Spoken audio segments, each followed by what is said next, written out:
Hi hello guys welcome to our channel.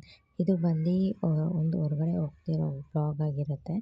ಅಂದರೆ G K V ಕೆಗೆ ಹೋಗಿ seat ತೊಗೋಬೇಕು ಅಂತ ಹೋಗ್ತಾ ಇರೋದು. ಜಿ ಕೆ ವಿ ಕೆಗೆ ಹೋಗಿ ಸೀಟ್ ತೊಗೊಂಡು ಜಿ ಕೆ ವಿ ಕೆಗೆ ಎಂಟ್ರಿ ಆಗಿದ ತಕ್ಷಣವೇ ಅಂದರೆ ಸುಮಾರು ಕಡೆ ಇರುತ್ತೆ, ಅಲ್ಲಿ ಸೀಟ್ಸ್ ಅಂತಲೇ ಹಾಕಿರ್ತಾರೆ.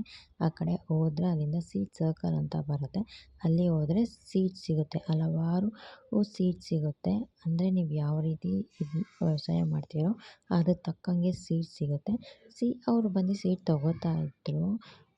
ನಾನು ಬಂದು ಅಲ್ಲಿರೋ ನೋಡೋಕ್ಕೆ ಬಂದು ಚೆನ್ನಾಗಿದೆ ಅಂತ ಅಂದ್ಬಿಟ್ಟು ಇದೆಲ್ಲ ಬಂದು ವೀಡಿಯೋಸ್ ನೋಡಿಕೊಂಡು ನೋಡ್ಕೊಂಡಿದ್ದೆ. ಅದೆಲ್ಲ ತೊಗೊಂಡಾದ್ಮೇಲೆ ನೋಡಿಕೊಂಡು ಅವರಷ್ಟೊತ್ತಿಗೆ ಸೀಟ್ ತೊಗೊಂಡು ಬಂದಮೇಲೆ ಸರಿ ಅಂತ ಅಲ್ಲಿಂದ ಹೊರಟಿದ ತಕ್ಷಣವೇ ಅಲ್ಲಿಂದ ಒಂದು 15 to I think 1 kilometre 2 kilometres ಒಳಗಡೆನೇ ಇದೆ. ಅಲ್ಲಿಂದ ಆಚೆ ಬಂದಿದ್ದ ತಕ್ಷಣವೇ ಆಲ್ಮೋಸ್ಟ್ ಟ್ರಾಫಿಕ್ ಇರಲಿಲ್ಲ. ನಾವು ಹೋಗಿದ್ದು ಒಂದು ಮಧ್ಯಾಹ್ನ ಆಗಿರೋದ್ರಿಂದ ಅಷ್ಟು ಟ್ರಾಫಿಕ್ ಇರಲಿಲ್ಲ. ಅಂದರೆ ಹೊರಟು ಬರೋವಷ್ಟಿಗೆ ಆಚೆ ಬರೋಷ್ಟಿಗೆ ಆಲ್ಮೋಸ್ಟ್ ಒಂದು ಸಂಜೆ ಆಗೋಯಿತು. ಸಂಜೆ ಆಗೋಷ್ಟಿಗೆ ಹೆವಿ ಟ್ರಾಫಿಕ್ ಆಗೋಗಿತ್ತು.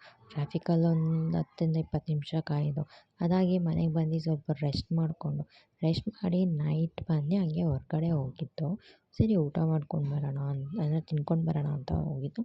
ಅಲ್ಲಿ ಮನೆ ಹತ್ರ ಇರೋ ಹೋಟ್ಲಿಗೆ ಹೋಗಿ ಒಂದು ಪರೋಟ, ರೈಸು ಮತ್ತು ಮಟನ್ ಚುಕ್ಕ ತೊಗೊಂಡು ತಿಂದ್ಕೊಂಡು ಹಂಗೆ ಐಸ್ ಕ್ರೀಮ್ನ ತೊಗೊಂಡು ಬಂದು ಮೋಸ್ಟ್ ಪ್ರಾಬಬಲಿ ಬಂದು ಎಲ್ಲ ಥರ ಐಸ್ ಕ್ರೀಮ್ ಚೆನ್ನಾಗಿರುತ್ತೆ, ಬಟ್ ಅದೂ ಒಂದು ಸ್ವಲ್ಪ ಓಕೆ ಚೆನ್ನಾಗಿರುತ್ತೆ. ಅದರಲ್ಲೇ ಬಂದು ಅವರು ವೆನಿಲಾ ತೊಗೊಂಡು, ನಾನು ಬಂದು ಕಸಾಟ ಸ್ಲೈಸ್ ಅಂತ ಇದೆ ಅದು ತೊಗೊಂಡು ಸರಿ ಟೇಸ್ಟ್ ಮಾಡೋಣ ಅಂತ ತೊಗೊಂಡೆ.